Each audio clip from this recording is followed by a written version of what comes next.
On July 25th, we celebrate the Feast of St. James the Greater. So in the scriptures, Peter, James, and John are kind of Jesus' inner circle.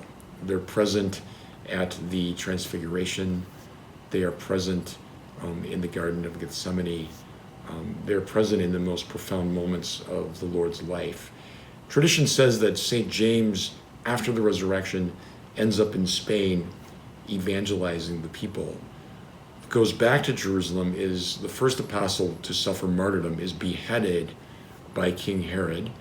And tradition says that his relics were taken back to Spain, lost for many centuries, found through a hermit who has a vision of where they were. And today the magnificent Cathedral of Santiago is above the tomb of James.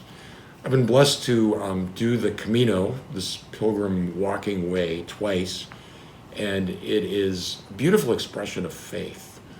So we see in Santiago, St. James, an ordinary fisherman who is called by the Lord and gives his entire life to proclaiming the gospel. Today we talk often about the new evangelization, or the need to be missionary disciples, and how do we cultivate that faith in others. I call on the prayers of St. James that we may never give up in that endeavor, to look at the people in our lives strategically and to realize that everyone that we work with, everyone we live with, is longing for a deeper experience of God, whether they know it or not.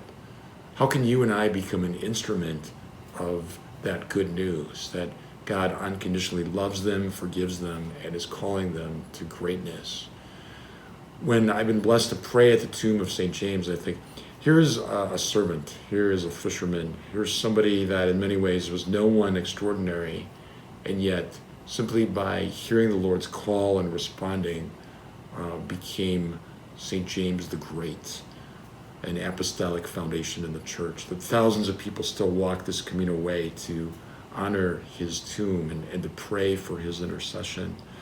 We ask his prayers that our lives may be imbued with the fire, the passion, the zeal of the holy gospel of Christ.